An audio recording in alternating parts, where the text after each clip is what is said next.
म्हणूनच इतिहास GS1 लिखाण सरावा संदर्भातील एक महत्वाचं सेशन आजच्या या दिवशी आपण इथे या ठिकाणी करत आहोत.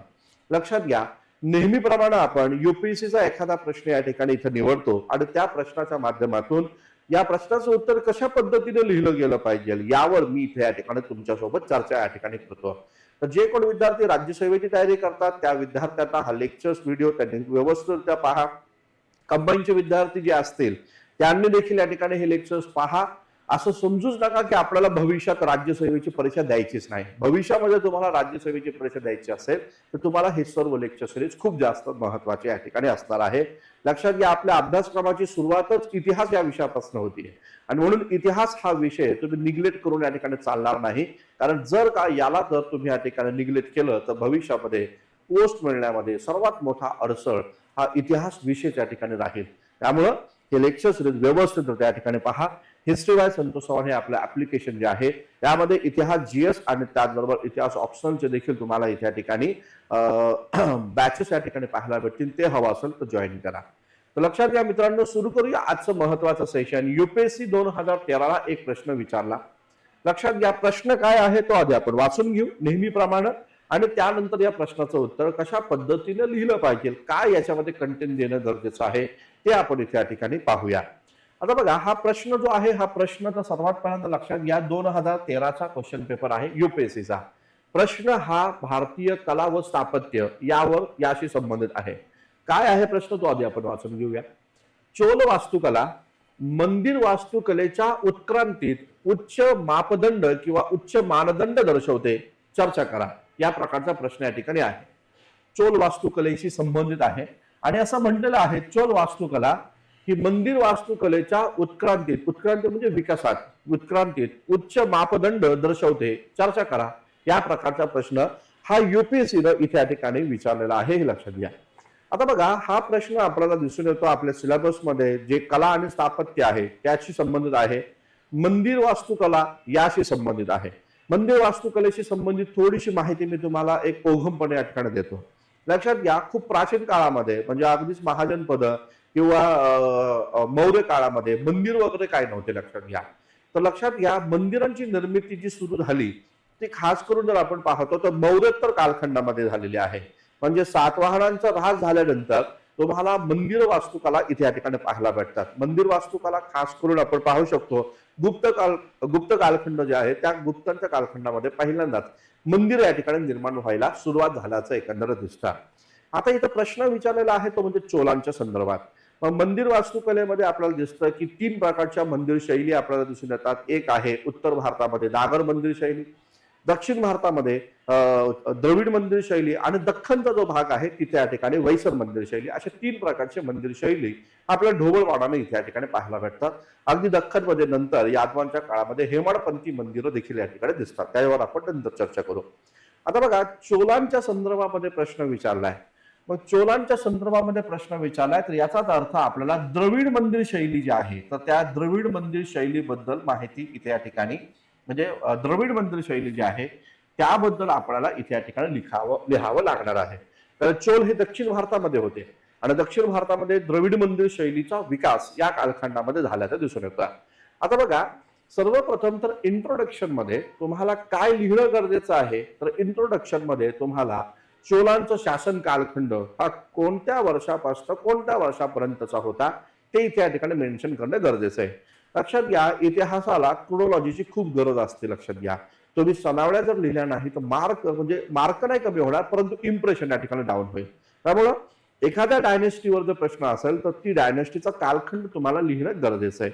जसं की आपण पाहू शकतो चोलांचा कालखंड काय आहे. इंट्रोडक्शन मध्ये जर आपण पाहूया तर इंट्रोडक्शन मध्ये चोलांचा कालखंड काय आहे तर लक्षात घ्या, इसवी सन 9व्या शतकापासून ते साधारणतः 12व्या अथवा 13व्या शतकापर्यंत, ठीक आहे ना, 12व्या अथवा 13व्या शतकापर्यंत दक्षिण भारतामध्ये चोल आपल्याला या ठिकाणी पाहायला भेटतात. मग तुम्ही इंट्रोडक्शन कसं करणार आहात तर यामध्ये असं म्हणू शकता की इसवी सन 9व्या शतकापासून ते 12व्या शतकापर्यंत दक्षिण भारतामध्ये चोल शासनकर्ते होऊन गेले किंवा चोलांचे राज्य व्यवस्था किंवा चोलांचं राज्य होतं. दुसरं विधान काय तर यांच्या काळामध्ये द्रविड मंदिर शैलीचा मोठ्या प्रमाणावर विकास या ठिकाणी झाल्याचं दिसून येतं. चोल शासकांनी एक युद्ध जिंकल्यानंतर त्यांनी त्या विजयाच्या सन्मानार्थ दक्षिण भारतामध्ये मंदिरांची निर्मिती करायला सुरुवात केली आणि त्यातूनच द्रविड मंदिर शैली ही या ठिकाणी विकसित होत गेली. या प्रकारचं तुमचं इंट्रोडक्शन असलं पाहिजे. म्हणजे यामध्ये आपण काय सांगतोय, यामध्ये आपण चोलांचा कालखंड सांगतोय, यामध्ये आपण चोल राज्यकर्ते कोठे आणि कोणत्या कालखंडामध्ये इथे या ठिकाणी राज्य करत होते ते आपण सांगतोय. यांच्या काळामध्ये मंदिर वास्तुकला शैली कोणती होती ती पण आपण इथे या ठिकाणी सांगतोय आणि सोबतच आपण हे पण या ठिकाणी सांगतोय की या काळामध्ये द्रविड मंदिर शैली ही मोठ्या प्रमाणामध्ये विकसित होत गेली. हे सगळं प्रश्नाचा सारच आपण इंट्रोडक्शन मध्ये आणलाय. आता त्यानंतर मग आपल्याला काय लिहिलं पाहिजे. आता चोल वास्तुकला मंदिर वास्तुकलेच्या उत्क्रांतीत एक उच्च मापदंड दर्शवतं असं इथं बनलेलं आहे. मग यामध्ये आपल्याला सुरुवात आपल्याला दिसून येतं म्हणजे त्यांनी सांगितले मंदिर वास्तुकलेच्या उत्क्रांतीत.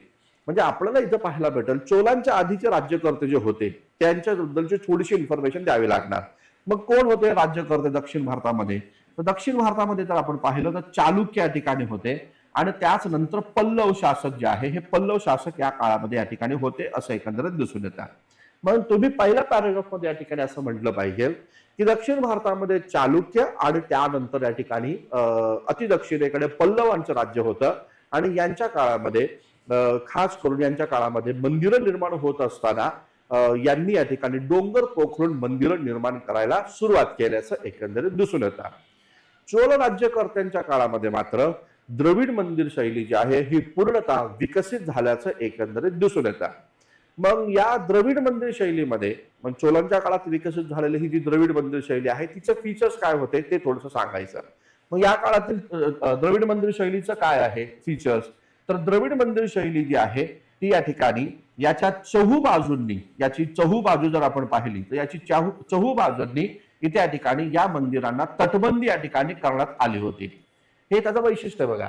दुसरं महत्वाचं काय या द्रविड मंदिर शैलीमध्ये उंच उंच विमान तुम्हाला या ठिकाणी पाहायला भेटतात. म्हणजे शिखरांना इथं विमान असं म्हटलं आणि याचबरोबर या मंदिर शैलीमध्ये आपल्याला या ठिकाणी पाहायला भेटतं ते म्हणजे उंच उंच गोपुरम. हे देखील या मंदिर शैलीचं वैशिष्ट्य या ठिकाणी आहे.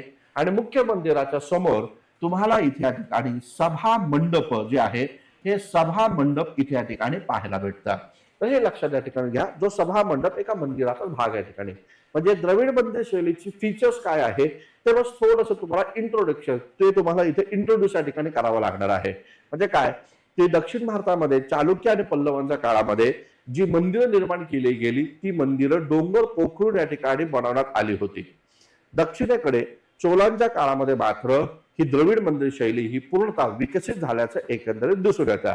मग यामध्ये या द्रविड मंदिर शैलीमध्ये उंच उंच किंवा चोलांच्या द्रविड मंदिर शैलीमध्ये किंवा चोलकालीन मंदिर वास्तुकलेमध्ये उंच उंच गोपुरम उंच उंच विमान आणि त्याचबरोबर एक आवाढव्य मंदिर व त्याच्यासोबतच सभा मंडप गर्भगृह व सभा मंडपाची निर्मिती या कालखंडामध्ये झाल्याचं एकंदरीत दिसून येतं. आता हे झालं काय आपण पहिल्या पॅराग्राफ मध्ये काय केलं द्रविड मंदिर शैलीचं इंट्रोडक्शन केलं आणि चोलांच्या आधीच्या शासकांबद्दलची पण थोडीशी माहिती इथे या ठिकाणी दिली.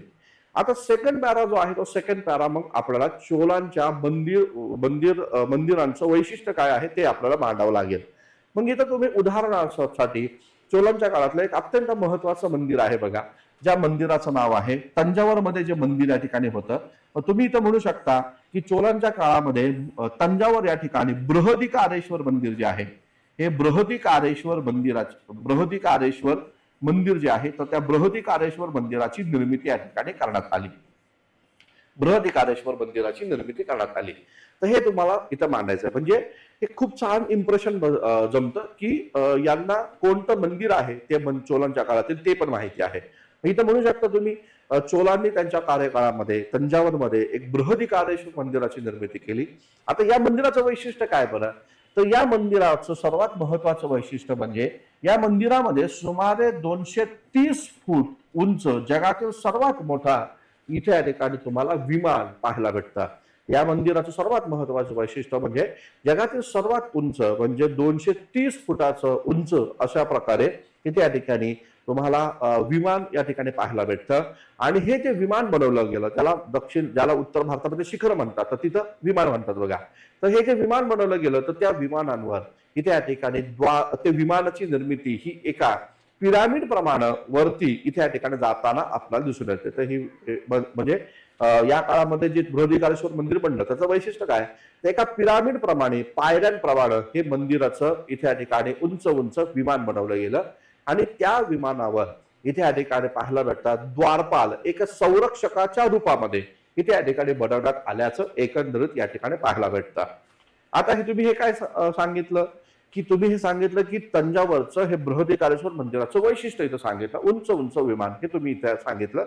आणि सोबतच तुम्ही इथं म्हणू शकता की या मंदिराच्या समोर एक उंच गोपुरम देखील या ठिकाणी पाहायला भेटतो आणि एक अवाढव्य व भव्य मंदिराची निर्मिती ही या ठिकाणी चोलांनी केली.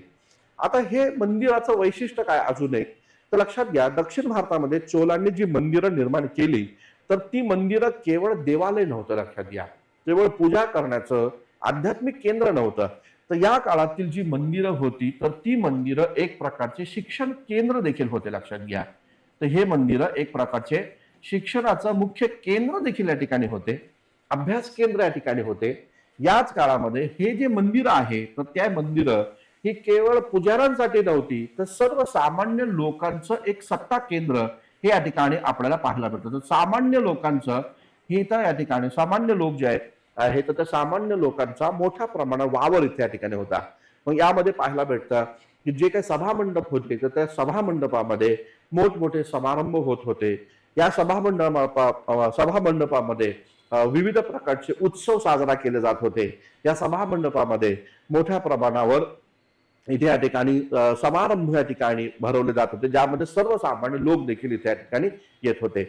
आता लक्षात घ्या हा पण मुद्दा तुम्ही या ठिकाणी म्हणू शकता की दक्षिण भारतातील खास करून चोलांचे ही जी काही मंदिर आहे तर हे एक प्रकारचं सत्ता केंद्र देखील या ठिकाणी होतं.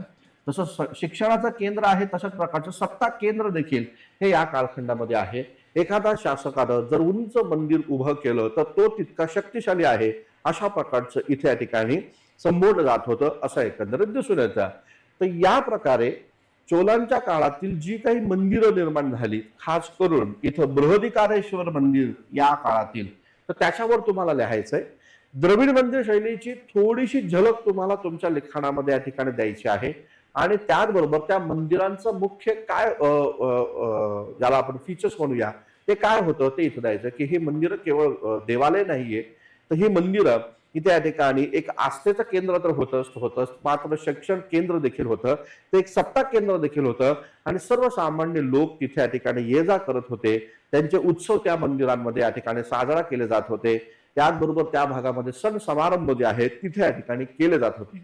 अशा प्रकारे हे एक द्रविड शैली ही अशा पद्धतीची मंदिरात म्हणजे द्रविड मंदिर शैली अशा पद्धतीची विकसित या कालखंडामध्ये होत गेली. समारोप करताना म्हणजे दोन हे पॅरा आपण दिले बघा.